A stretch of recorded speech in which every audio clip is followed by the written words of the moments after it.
इकाई 3.1 भारतीय काव्य शास्त्र। नेक्स्ट टॉपिक काव्य दोष। भिन्न भिन्न आचार्यों ने दोष की परिभाषा भी भिन्न भिन्न शब्दों में की है, परंतु वस्तुतः उनके अर्थ में कोई विशेष व्यवधान नहीं पड़ता। जैसे उद्वेग जनको दोष, जो उद्वेग से जन्मते हैं, अग्नि पुराणकार में बताया गया, अर्थात काव्य में उद्वेग उत्पन्न करने वाले को दोष कहते हैं। गुण विप्रिय आत्मानो दोष, आचार्य वामन कहते हैं कि गुण के विरोधी तत्वों को दोष कहते हैं। दोषातस्य कार्षकर्का, आचार्य विश्वनाथ कहते हैं, अर्थात जो काव्य में रमणीयता में आकर्षक हो, अपकर्षक हो, जो रमणीयता में अपकर्षक हो वही दोष है। फिर मुखार्थ हति निर्दोषो रश्च मुख्यश्रद्वाच्य उपभोग योगिनः स्यो शब्दः तेन तेष्वापि श, आचार्य मम्मट कहते हैं कि जो काव्य की रसानुभूति में बाधक हो, रस अनुभूति में बाधक हो, या जिसके द्वारा किसी उक्ति के मुख्यार्थ को समझने में किसी प्रकार की रुकावट पड़ती हो, उसे ही दोष कहते हैं। काव्यार्थ के अपकर्ष की 3 विधियां हैं। काव्यार्थ के अपकर्ष की 3 विधियां हैं। कौन कौन सी है? आस्वादन रुक जाने की वजह से, उत्कृष्टता अवरोधक तत्व से, आस्वादन में विलंब वाले कारणों से। काव्य दोष में 10 भेद भरत मुनि द्वारा उल्लिखित है। इसमें 10 भेद दे रखे काव्य दोष के, भरत मुनि दिए थे। पहला है गूढ़ार्थ, अर्थहीन, अर्थांतर, भिन्नार्थ, एकार्थ, विषम, अभिलुप्तार्थ, विसंधि, न्यादात्येत, शब्दच्युति। भामह ने 3 काव्य दोषों का वर्णन किया है। भामह के अनुसार काव्य दोष 3 प्रकार के हैं: सामान्य दोष, वाणी दोष, अन्य दोष। वामन ने 4 काव्य दोषों को स्वीकार किया है: पद दोष, वायु दोष, पदार्थ दोष और वाक्यार्थ दोष। मम्मट 70 काव्य दोषों को स्वीकारते हैं, जिसमें 37 शब्द और 23 अर्थ और 10 रस दोष हैं। 37 शब्द दोष हैं, 23 अर्थ दोष है और 10 जो है वो रस दोष है। काव्य दोष के 5 भेद भी माने गए हैं। काव्य दोष के 5 भेद कौन से? वाक्य दोष, शब्द दोष, अर्थ दोष, छंद दोष और रस दोष। किंतु मुख्यतः 3 दोष ही माने जाते हैं: शब्द दोष, अर्थ दोष और रस दोष। अब इनको एक्सप्लेन किया गया है। शब्द दोष क्या होते हैं? जहाँ शब्दों की रमणीयता में अपकर्षक हो, वहाँ शब्द दोष होता है। इसके विभिन्न प्रकार निम्नलिखित है। अब शब्द दोष के अलग अलग टाइप्स हैं। कौन कौन से? पहला दुश्रवता, यानी कि श्रुति कटु। जहाँ शब्द कठोर वर्णों से बने होते हैं और सुनने में अच्छे नहीं लगते, वहाँ दुश्रवता दोष होता है। जैसे बंकरी अति डंकरी असंकुली खल साचकित भरोचिल्य विमोचक जल। तो इसमें जो शब्द इस्तेमाल किए गए हैं बहुत ज़्यादा जटिल हैं, तो यहाँ पर दुश्रवता दोष है। फिर है च्युत संस्कृत दोष। जहाँ कोई शब्द व्याकरण के नियमों के विरुद्ध हो, वहाँ च्युत संस्कृत दोष होता है। जैसे रति की लावण्यता, सरस्वती की चातुर्यता, लक्ष्मी की कौटिल्यता और सीता की सतीत्वता जगत विख्यात है, मतलब जगत में प्रसिद्ध है। यहाँ लावण्यता, चातुर्यता आदि का गलत प्रयोग किया गया है, क्योंकि भगवान के लिए ऐसे शब्दों का इस्तेमाल नहीं होना चाहिए। वास्तव में होना चाहिए लावण्य, चातुर्य, कौटिल्य और सतीत्व। तो ये होता है। तो यहाँ पर क्या है? च्युत संस्कृत दोष है। फिर क्या है? अप्रयुक्त तत्व। ऐसे शब्दों का प्रयोग जो व्याकरण कोश आदि से तो ठीक है, परंतु बोलने में ना आते हो, उन्हें अप्रयुक्त तत्व दोष कहते हैं। जैसे उत्तराशक्ति रे का अधिपति है, उत्तराशक्ति उत्तर दिशा का स्वामी कुबेर, रे संपत्ति। अग पर पल्लवक बैठे हैं, अग वृक्ष होता है, पल्लवक बंदर होते हैं। तो यानी कि ये बहुत कठिन शब्द है, ठीक है, जो बोलने में नहीं आते। तो यहाँ पर क्या है? अप्रयुक्त तत्व है। फिर आता है ग्राम्य तत्व। ग्राम्य तत्व दोष क्या होता है? जहाँ साहित्यिक भाषा में गवारू शब्दों का प्रयोग किया जाए।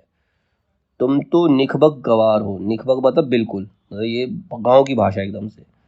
तुम अरबराई क्यों कर रहे हो? अरबराई का मतलब था शीघ्रता, जल्दी, ठीक है। तो अरबराई एक गांव का शब्द है। तो यहाँ पर ग्राम्यत्व काव्य दोष है। अश्लील तत्व, जहाँ भाषा में अश्लील शब्दों का प्रयोग किया जाता है, वहाँ अश्लील तत्व दोष आ जाता है। जैसे शिक्षक के डर के मारे मोहन ने चड्डी में मूत दिया, तो यहाँ पर कुछ अलग भाषा इस्तेमाल कर दी। भूत के डर के मारे बधुआ पामर व्यक्ति पजामे में हक देते हैं, तो ये कुछ अश्लील शब्दों का प्रयोग किया गया, तो यहाँ अश्लील तत्व दोष आता है।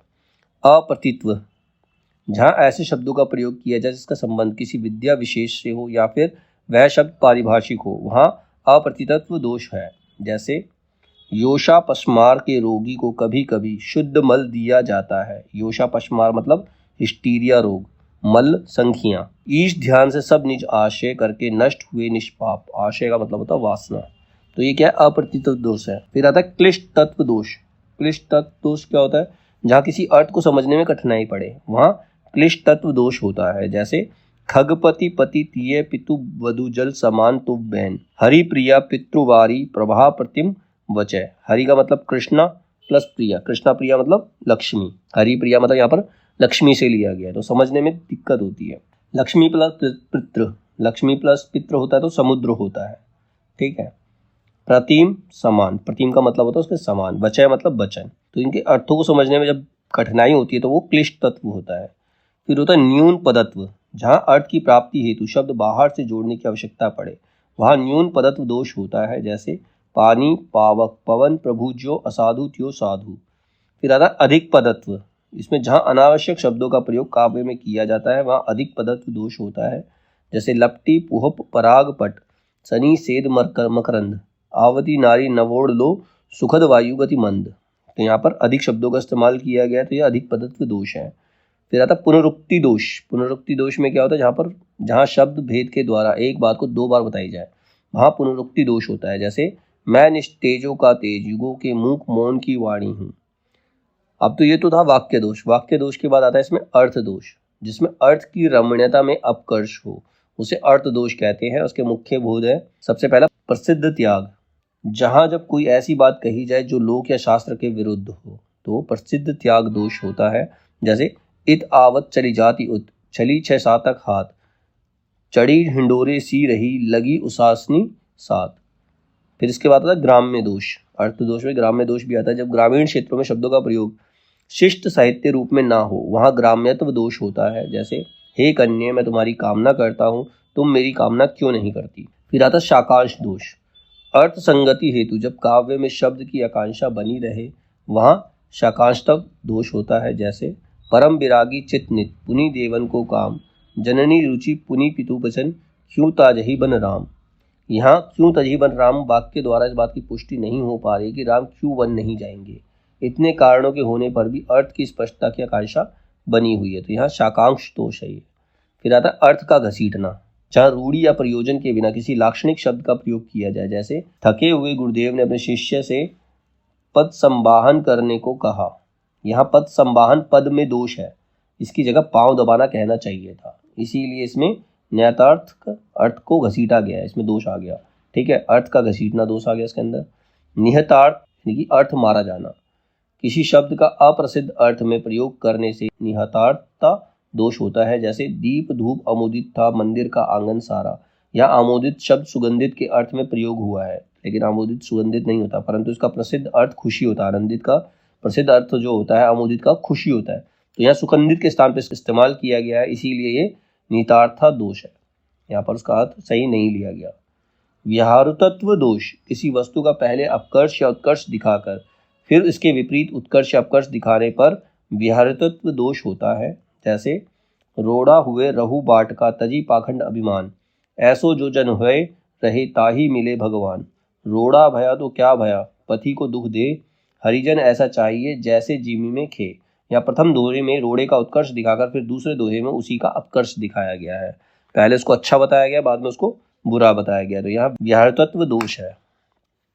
उसके बाद अपुष्टार्थ दोष, जहाँ किसी वस्तु के वर्णन में ऐसे शब्दों का प्रयोग हो जिसके निकाल देने पर भी इच्छित अर्थ की प्राप्ति में बाधा ना पड़े, वहाँ यह दोष होता है अपुष्टार्थत्व दोष, जैसे कण कण में है यहाँ व्याप्त दृग सुखकारी मंजू मनोहारी मूर्ति मुंजुल मुरारी की।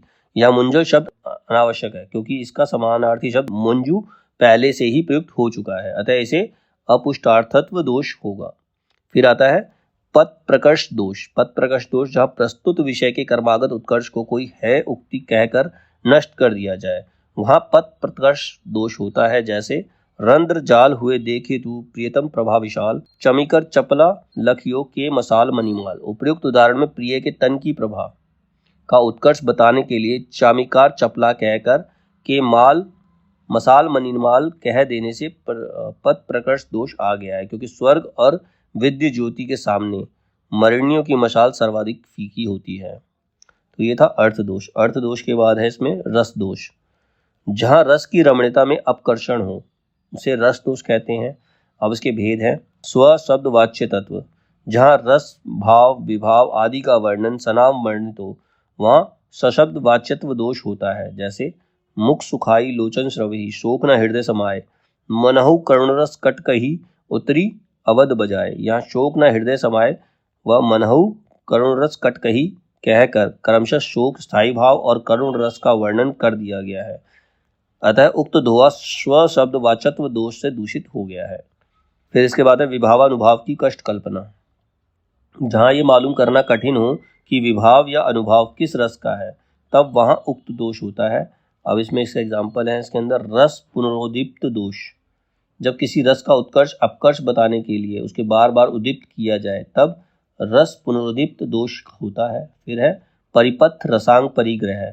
जहाँ प्रस्तुत रस के साथ उसके विरोधी रस की सामग्री का वर्णन कर दिया जाता है, वहाँ परिपथ सांग परिग्रह दोष होता है। यथा श्रृंगार रस के साथ भयानक रस के अंगों का वर्णन करना।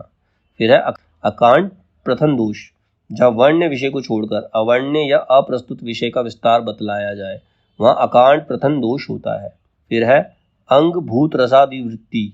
जहाँ काव्य में प्रधान रस का बराबर ध्यान न रखने के कारण अन्य किसी रस का अधिक विस्तार के साथ वर्णन कर दिया जाता है, तब वहाँ अंग भूत रसाति वृद्धि दोष होता है।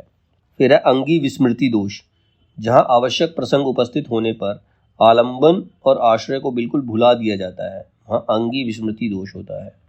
फिर है प्रकृति विपर्य दोष। जहाँ देश काल पत्र आदि का उलट फेर करके वर्णन किया जाता है, वहाँ प्रकृति विपर्य दोष होता है। जैसे किसी दिव्य नायक के वर्णन में संयोग श्रृंगार रूपी रति भाव का वर्णन। फिर मनुष्य नायक का पर्वत आदि उठाने का वर्णन। तो ये प्रकृति विपर्य दोष है। फिर अनंग वर्णन दोष। जहाँ जो प्रकृत रस का अंग ना हो, वहाँ उस अंग का वर्णन कर देने पर यह होता है। फिर अनुचित्य। रचना में औचित्य का सदैव ध्यान रखना चाहिए। ऐसा ना करने से रचना का रस भंग हो जाता है। कहा भी है अनुचित्य देते नान्य दृश भंगस्य कारणम, अर्थात अनुचित्य के बराबर रस भंग का अन्य कोई कारण नहीं है।